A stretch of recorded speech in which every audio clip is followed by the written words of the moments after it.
Salut tout le monde, je viens de le mettre sur la chaîne Bruce Caesar, je vais le faire en français, puis au moins je viens de le mettre sur la chaîne en plus, fait que je vais le mettre ici, comme ça vous allez pouvoir le regarder soit en anglais ou en français. Le 10 décembre, au lever du soleil, la lune était en train de descendre sous l'horizon. Elle n'était pas sous l'horizon, mais descendait bas dans le ciel au-dessus des bâtisses, si vous voulez, et des maisons. L'autre côté, le soleil a fini par se lever, a traversé l'horizon. Puis regarde, il y a beaucoup de personnes qui disent, ben Bruce, il met de saturation, il rajoute des couleurs. Je vais vous amener dans mon éditeur. Vous allez venir avec moi pour voir comment exactement que j'arrive à faire toutes ces belles images de la Lune avec plein de différentes couleurs. Mais là, il y a tout un phénomène qui est arrivé. C'est quoi le problème ici? Je vais vous le dire. Avec mon Nikon P900, vous pouvez faire le test vous autres même. Le soir, la lune est brune. Le jour, la lune est comme ceci, très blanc. C'est sûr que c'est dur à voir. En descendant l'exposition, et non touchant aux saturations du tout, vous allez voir quelque chose. Ici, c'est un rare phénomène que nous voyons la verdure sur la lune et aussi l'atmosphère, le jaune que vous voyez aussi. C'est incroyable. Puis vous voyez bel et bien que c'est vraiment l'atmosphère alentour de la Lune. Ils n'ont jamais caché qu'il y avait une atmosphère, mais ils nous ont toujours dit que l'atmosphère était plus basse. Peu importe l'auteur de cette, ou niveau de cette atmosphère, regardez, je fais tout simplement baisser l'exposition. Mais si vous faites ça avec le P900, vous n'allez pas avoir cette couleur.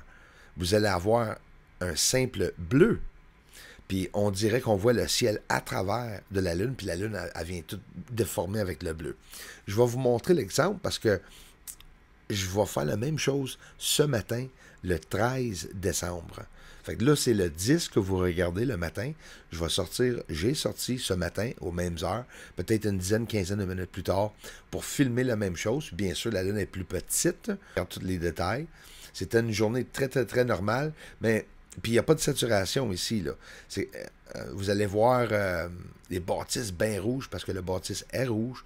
Puis c'est le lever du soleil. Le soleil vient de se lever et il n'y a pas de nuages à part de là qui cachent. Il va en avoir bientôt en l'entour du soleil, croyez-moi, parce que ça arrive vite. Voyez-vous où sont les nuages? Près de la Lune. C'est parce qu'elle doit être proche de la Terre. Il y a beaucoup de choses qu'on peut se demander. Regardez ici. Là, encore le 10 que nous sommes, décembre. Quand que je baisse l'exposition, habituellement, le ciel va venir bleuter, foncé, comme que vous allez voir, jusqu'à temps qu'il devienne noir. Mais la Lune va faire la même chose. Mais le 10 décembre, non. N'oubliez pas, c'est quelques heures avant que Artemis 1 arrive à la fin de leur mission de 26 jours. Donc, il n'a pas duré 26 jours, c'est 25 jours et demi. Sûrement le petit délai qu'ils ont gardé pour pas que personne puisse le filmer, sont arrivés le matin. Mais ça ne veut pas dire que ça a un rapport avec la couleur, mais est-ce que ça se pourrait qu'ils ont fait de quoi? Ou bien c'est dans le passé qui terraforment la Lune et toutes les ovnis ou les créatures biologiques, semblerait-il que je vous montre, là, ou les espèces d'anomalies qui laissent des gaz dans l'atmosphère de la Lune, c'était jaune fluorescent aussi, hein, vous vous souvenez?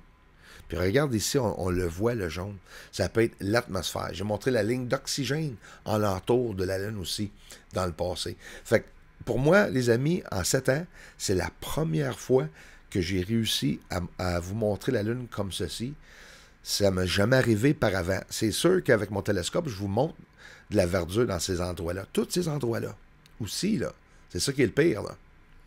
Là, nous sommes le 13 décembre, ce matin. Je vais faire le même test exactement que qu'est-ce que je viens de faire au début du vidéo. Donc, c'était le 10 décembre. J'ai mon Nikon P900 dehors à l'extérieur, lever du soleil. Le soleil vient de dépasser l'horizon, un peu plus haut que l'autre jour, quelques minutes, mais aussi prenez note, bien sûr, que la Lune est maintenant beaucoup plus petit. On voit la ligne du Terminateur. Je vais faire simplement la même chose et en plus, je vais vous montrer avec la saturation en plus qu'est-ce que ça va faire Je le cacherai pas. Qu'est-ce que je fais exactement? Puis les personnes qui pensent que je monte une belle lune colorée à cause que je rajoute de la saturation, non. Est-ce qu'il y a des moments où il faut rajouter de la saturation? Oui. La saturation, là, c'est un outil quand tu travailles pour améliorer tes images, pour voir plus de couleurs sur la surface des planètes des fois, mais tu n'as pas besoin de manipuler pour voir la surface puis pour voir une intensité de couleur. En saturant l'image, c'est pas bon parce que tu vas avoir plein de pixelisation puis de réfraction. Regardez, ça c'est la saturation. On le garde au niveau, même un peu plus bas. On retourne à l'exposition de l'image. Ça fait 7 ans que je dis ça à tout le monde. Puis tout simplement, essayez-le, vous allez voir, c'est ça que ça va faire ton P900. Oups, regarde. Comment ça que c'est différent comme l'autre jour? Là, c'est comme que je vous dis et comme que je vous ai montré pendant 7 ans, quand je baisse l'exposition avec mon P900, la couleur n'est pas fantastique, croyez-moi, avec cet appareil de photo. Même si j'ai fait des affaires miraculeuses avec, là, ça, c'est exactement la vérité. Aucune saturation, tout simplement, vous pouvez faire le test vous autres même. C'est comme ça que vous allez voir votre lune, vous allez voir le ciel, donc, apparaître, l'atmosphère alentour, peut-être l'atmosphère de la Terre, vous dites, mais vert et bleu, c'est quelque chose que nous pouvons voir différemment à chaque fois qu'une différente intensité de lumière, soit près de la Terre ou dans l'atmosphère ou dans le système solaire, peu importe. Un déplacement des objets peut faire un changement. Voyons, regardez, je baisse l'exposition. On voit bel et bien que tout est absolument vert. Il y a des lumières sur le sol. Les cités, on les voit.